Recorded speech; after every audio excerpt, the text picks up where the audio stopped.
What's up, everybody? Welcome back to another movie review. I'm Big Cam, and today we are talking about Ant-Man and the Wasp. Not Quantumania, but Ant-Man and the Wasp, the second Ant-Man movie.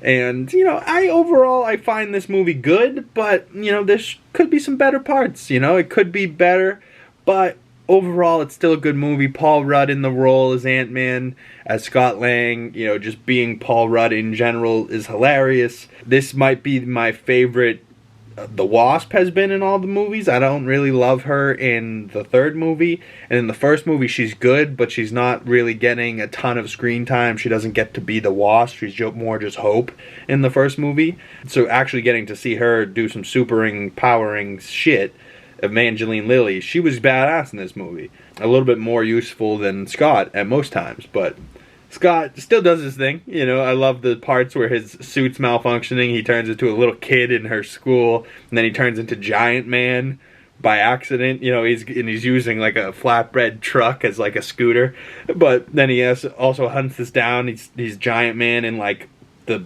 bay. So he's pretty much just standing in the water, and he's like, this is mine! And then he's too big, so he falls asleep in the water. Jimmy Woo's hunted him down. This Ghost lady, I do really like Ghost as like a character, just like a concept. It is reported that she was gonna be in Thunderbolts, and then I heard rumors that she wasn't, so I don't know, maybe she will be. I hope this character returns, though. I really thought Ghost was kind of cool, and the girl that plays her I do find attractive. She is a beautiful lady.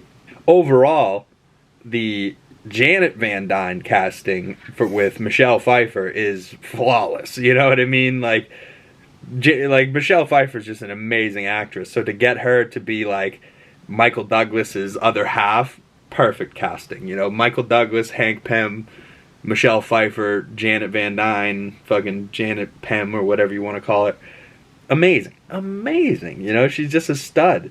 And I honestly liked her character a lot more in Quantumania, Mrs. Van Dyne, Janet. But it was also confusing that, she had all this backstory and crazy shit that happened to her in the quantum realm. But in this second movie, she doesn't talk about it at all. It doesn't even, seem to be a thought, and it doesn't even seem to be like she's hiding anything. She's like, I'm not the same lady I was when I came down here, Hank. I'm a new woman. It's more than just change, it's evolution, and some stupid shit like that. You're like, alright, but what about Kang? You didn't talk about Kang, you didn't talk about Krylar, you didn't talk about the civilization that was down there. I get it, they kind of didn't know that they were doing a whole Quantumania universe movie after the fact, but I actually am one of the people that likes Quantumania more than others. A lot of people hate Quantumania. I didn't think it was that bad, and I do think Jonathan Majors Kang is pretty great in that movie. And most of the parts that he is great are with Janet Van Dyne, Michelle Pfeiffer. Do you think Janet screwed Kang on that planet? And you know what I mean? Yeah, I do. I think she did. But the first Ant-Man movie, I think I gave 4 stars. I think I'm going to give this one 3 stars. 3 out of 5 stars. 6 out of 10. A solid movie, a good movie, but not something that I would put at the top of my list. This is more of a middle ground movie for me in the MCU. Not my favorite, not my least favorite, but, still one of those movies that I'll rewatch in the timeline order, rewatch every now and again, and enjoy it while I watch it. I think by far the best part in this entire movie is Luis, Michael Pena. Again, he's the best part in the first movie. He's not in the third movie, which is devastating. But, between him and David Dastmalchian, Baba Yaga sleeps at night, Baba Yaga comes at night. His whole character, and, he ends up coming back as Zeb, the little thing, I have holes, the little drink the ooze guy in Quantumania. But, I still thought Michael Pena, David Dastmalchian's T.I.'s little group of guys that are playing the ex-con security team, I thought that was a good part of these movies. And then the third one, they just kind of were in the quantum realm the whole time, so they didn't include them. But that was what was really missing, I felt, from the third movie. But still here in the second movie, and he's hilarious. The part he gets truth serumed, and he goes back, and he's got like this Jerry Curl like fro in jail, and he's like, you know what? I think we're gonna be best friends. You know, and he's like, Scott's in a really tough place, emotionally speaking.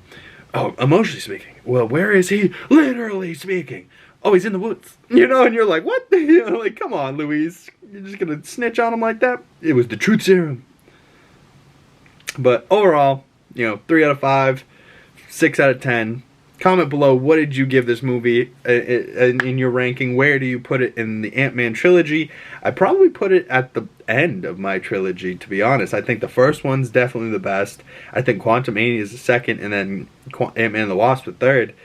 I think that's just where I put them, but that's the trilogy ranking. I don't think I put any of those movies in my top 10 for the MCU, so comment below, where do you put these movies? And stay tuned for this Marvel rewatch, because by the time I get to the end of the Marvel rewatch, I think November 10th should be right around the corner, and we should be watching the newest Marvel movie, The Marvels, and that should be interesting. But speaking about the Marvels, my next movie we're watching in the rewatch order is Captain Marvel herself with Brie Larson, so stay tuned for that, and we'll be talking about that in the next video. Peace. I'll see you guys in the next one.